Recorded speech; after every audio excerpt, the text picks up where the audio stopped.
Farafina jamanaden caman de sigilen don Burkina Faso i n'a fɔ maa folenw minnu ye u ka jamanaw bila politiki jatigɛ walew kosɔn walima lankanabaliya walima olu yɛrɛ ka hakilinataw jamana taabolow kan.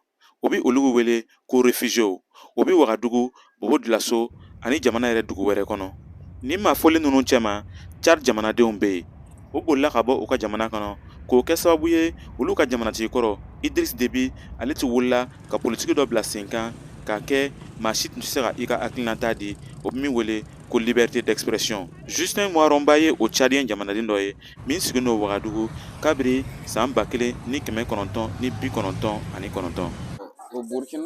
Burkina Faso kɔnɔ yan an bɛ se k'a fɔ ko a ma nɔgɔ kosɛbɛ anugu bolo. An b'a lɔn ko jamana kɔni jamanaba sigilen don nka anugu fan fɛ anw ka situation ma nɔgɔ. Anw ka baara ko senkɔrɔ an b'a ye ko gɛlɛya caman bi an n'u kan i n'a fɔ ka se ka wari sɔrɔ k'an ka ko caman dakelenya. Tiɲɛ do fɛnɛ dɛmɛlikɛ cikɛda dɔw fɛnɛ sera ka u ka dɛmɛ lase anw ma ka se ka an dege ko caman na ka se ka an ka denmisɛnw ka kalanw sara ani ka se ka burusiw d'an ma minnu bɛ se ka an n'u dɛmɛ nka a ma nɔgɔ.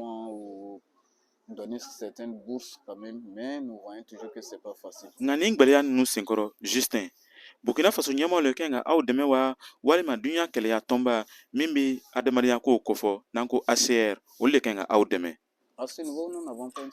O ko ni senkɔrɔ an ka kow gwɛnnen tɛ. Tuma dɔ u b'a fɔ an ɲɛna ko Burkina Faso ka fanga ɲɛmaaw le kan ka anw dɛmɛ. Tuma dɔ u b'a fɔ an ɲɛna fɛnɛ ko dunya kɛlɛya tɔnba min ye ONU ye ko olu le kan ka anw dɛmɛ.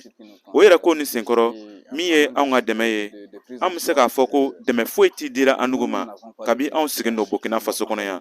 Donc a ka gwɛlɛ anugu bolo kosɛbɛ.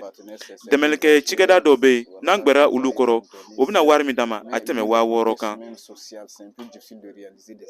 A san 21 de ye nin ye ni BPN Gakoto ale fana ye Tchadien jamanaden ye a sigilen don Burkina Faso. A ko ale bɛ yaalali kɛ fanga ɲɛmaaw fɛ u ka fɛn dɔw dafa min bɛ se ka olu ka Burkina Faso sigi lafiya.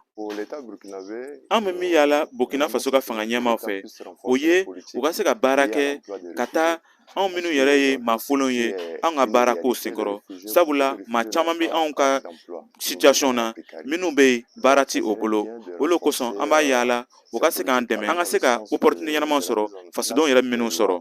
Qui vont permettre aux réfugiés quand même de bénéficier des mêmes opportunités que les nationaux.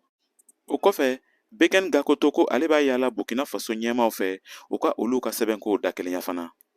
Au niveau de la documentation des réfugiés, min ye anw ka sɛbɛnko ye an bɛ min yaala u ka se ka anw ka sɛbɛnkow dakelenya. N'i ko i bɛ passeport ɲɔgɔnna fɛ anw b'a sara 5000 o passeport nin a mɛnni o ye san 1 a ma sɔrɔ Burkina Faso denw ka passeport o ye 5000 a bɛ mɛn o bolo fo ka taa se san 5 ma. Nin bɛɛ kɔfɛ nin maa folen ninnu ko olu bɛ min yaala o ye ka se ka sɔkɔ u ka jamanaw na nka i tɛ se ka sɔkɔ i ka jamana na n'a sɔrɔla ele yɛrɛ ka lankanaya kow ma dakelenya. Nin tun ye Kade Tarawele kumakan ye ka bɔ Wagadugu Burkina Faso.